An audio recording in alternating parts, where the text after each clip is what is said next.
There will be no US elections in the future, according to Klaus Schwab and his WEF cronies, who've ordered the deep state traitors working at the heart of government to pull the plug on the 2024 election. The globalists have overstepped the mark repeatedly in recent years, and their policies have become so repugnant to normal people that they have given up even pretending to try to win free and fair elections. What does this mean?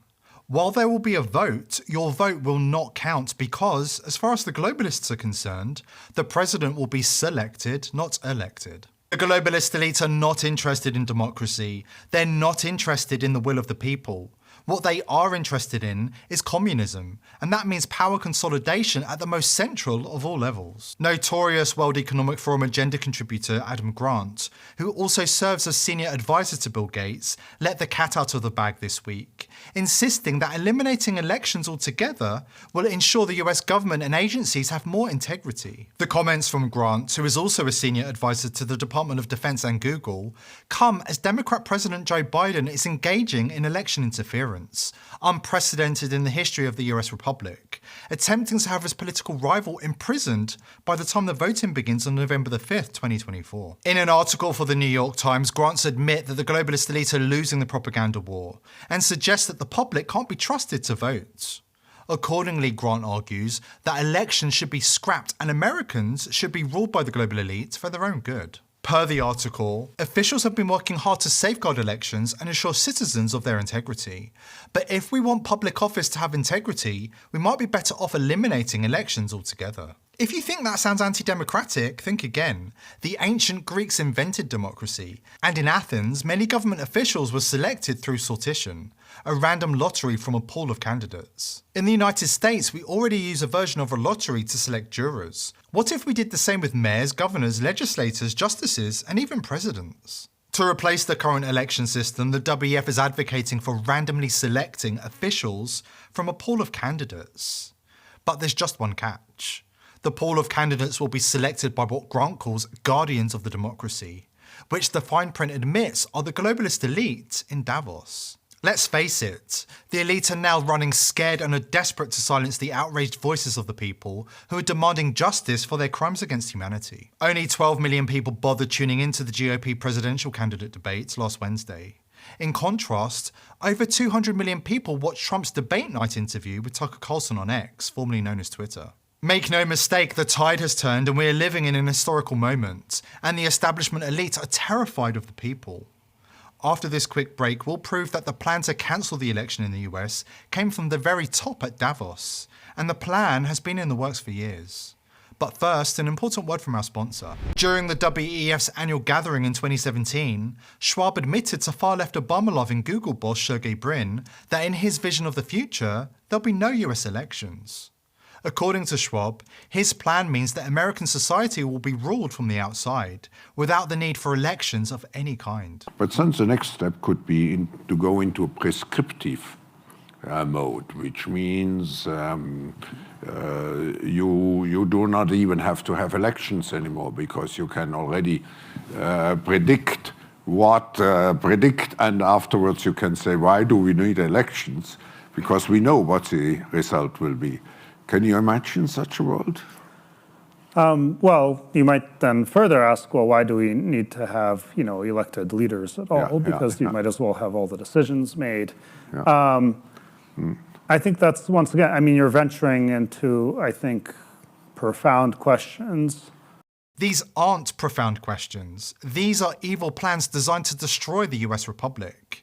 And they have plenty of supporters here in America too. There's a provision in the CIA charter that says that the CIA cannot propagandize the American people. President Obama adopted in 2016 that essentially reopened the door for Operation Mockingbird so that the CIA began once again to propagandize American people. How are they doing that, President? High-level intelligence officials or people associated with the intelligence industry are running those journals, like Noah Schlachman, who runs Rolling Stone, who came from Daily Beast. Daily Beast was run by John Avalon, who has deep ties to the intelligence agencies.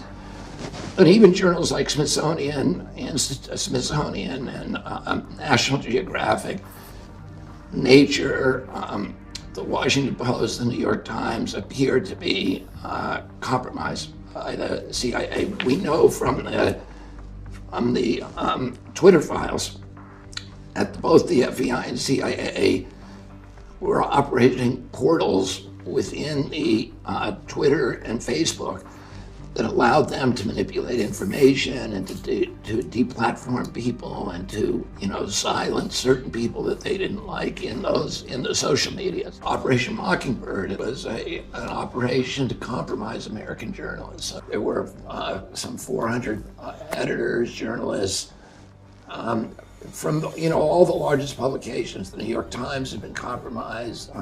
The Washington Post was basically... What do you mean by compromised for people who... Well, they were functioning, the high-level people at those journals were working for the agency or had, signed secrecy agreements with the CIA. And at CBS, ABC, NBC, after '75, when it all came out, during the Church Committee hearings, the CIA promised that it would no longer compromise American journalists. It continued the program to compromise journalists all over the world, and today the CIA is the biggest funder of journalism in the world. And how about present day? They fund it through USAID. But propagandizing the American people isn't far enough for the far-left globalists in the deep state. They are also involved in shamelessly rigging elections. Do you remember the time Hillary Clinton introduced her friend George Soros and his interest in getting involved in US elections? That's right, not US politics, but US elections.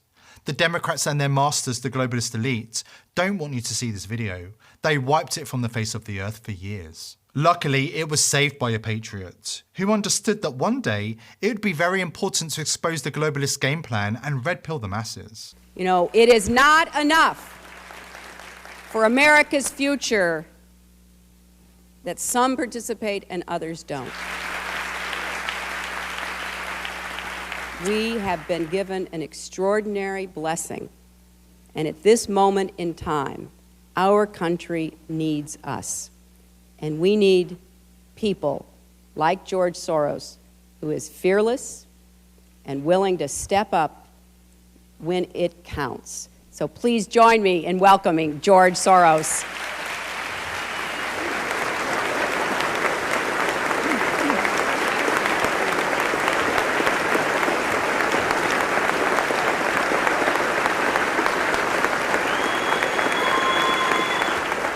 It is the first time that I feel that I need to stand up and do something really and become really engaged in the electoral process in this country.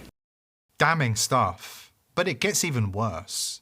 Obama is up to his neck in this as well, and he's even more shameless than Hillary when it comes to justifying cheating. The globalist elite have become arrogant in recent years, but it's working against them. More and more people are waking up to the truth about their agenda, and it's our duty to expose their crimes, and we've had enormous success in recent times. While the far left and mainstream media continue claiming there is no issue with voter fraud in the US, and election results keep getting stranger and stranger, it's worth taking a look at what Obama said in 2008 before he was president. In the resurfaced video, Obama was seeking to ease concerns about a potential Republican landslide victory in 2009 by telling a crowd of Democrat voters in Ohio that they needn't worry because, wait for it, Democrats control the election voting machines. Well, I tell you what, it helps in Ohio that we got Democrats in charge of the machines. But the stunning footage doesn't stop there. The then Illinois US Senator continued by claiming that Republicans have monkeyed around with elections in the past, before admitting that sometimes Democrats have too. But look, I come from Chicago, so I want to be honest. It's not as if it's just Republicans who have monkeyed around with elections in the past. Sometimes Democrats have too. Whenever people are in power, they have this tendency to try to,